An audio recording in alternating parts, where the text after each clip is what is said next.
Hello everyone, welcome back to this video. In this video we are going to discuss about Raynaud's phenomenon, its phases and its difference from Raynaud's disease. How is Raynaud's phenomenon different from Raynaud's disease, or how is Raynaud's disease different from Raynaud's phenomenon? Okay, so before talking about the difference between Raynaud's phenomenon and Raynaud's disease, which is quite simple, and I'll talk about it at the end of the video, so please stay tuned till the end.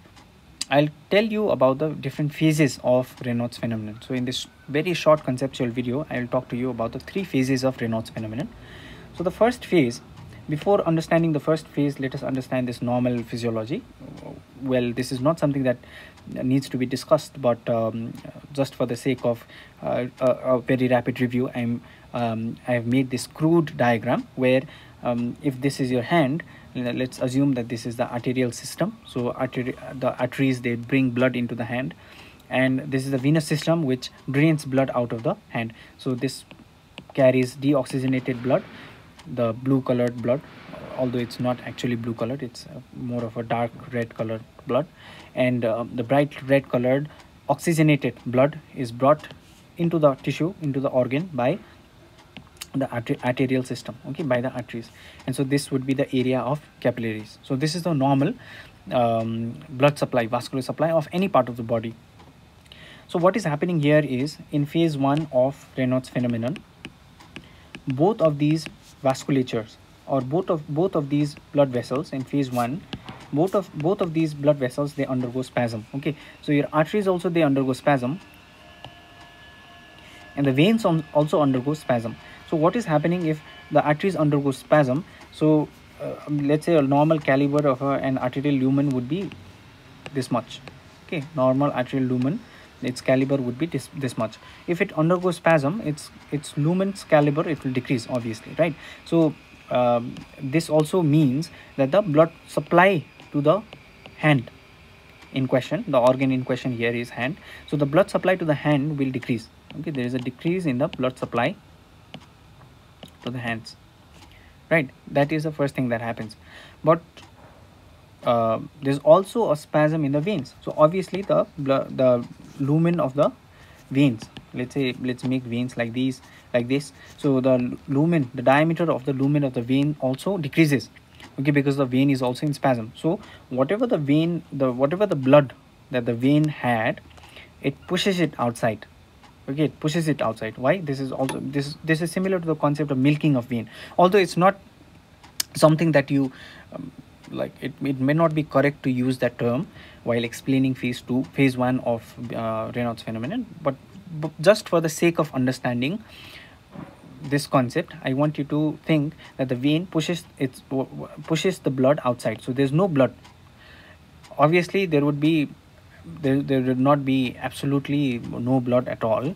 There would be some blood there, but essentially it pushes blood outside of the venous system also. So there's less amount of blood supply to the hand. So because there's less amount of blood supply to the hand becomes pale. Okay, in phase 2,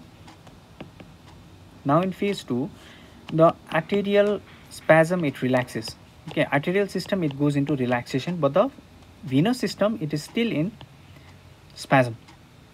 Okay, so why in this particular step, let me make another concept clear. Why when the veins, they undergo spasm, why would the blood not flow in this direction? Is because there's already a spasm there. Arteries already, they function at a higher pressure, plus the pressure is also more there. So obviously the only way for the blood to escape out, or for the blood to go, would be in this direction. Okay, towards the away from the arterial system, okay, towards the venous system. So this is why your hand will be pale, or your extremities will be pale in phase 1 of Raynaud's phenomenon. In phase 2 of Raynaud's phenomenon, the arterial spasm, it relaxes, because of which the blood flow is now established, but the venous system is still under spasm. That means the caliber of the veins is still less.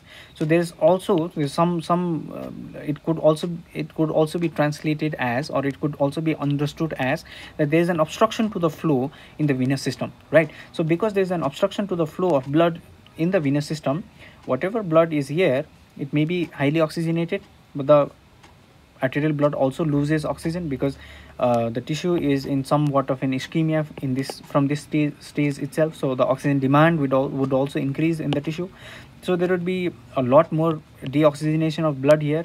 So all of the blue blood or the deoxygenated blood, it still remains in the hand.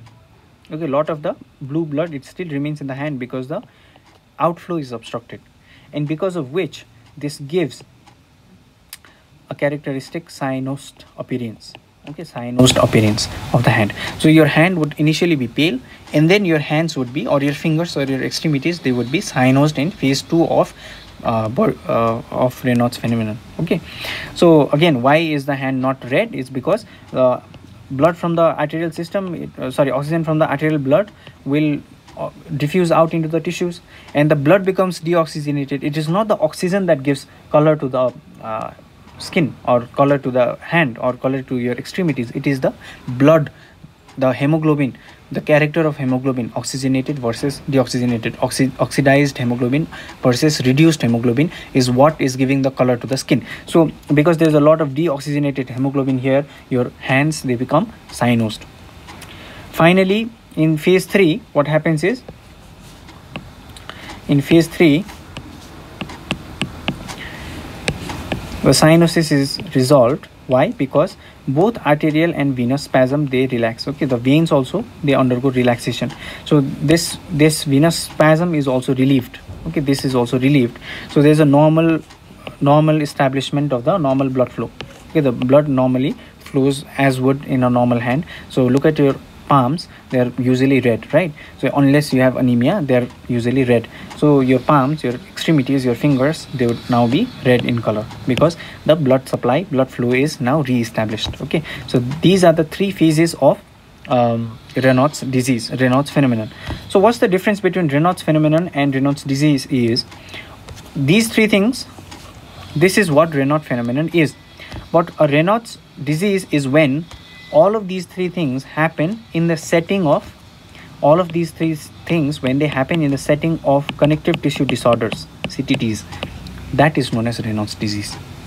Okay, so I hope you liked this video. If you enjoyed the concept, if you understood the concept, please drop a like. If you found anything that you want to make a comment on, please drop a comment down below.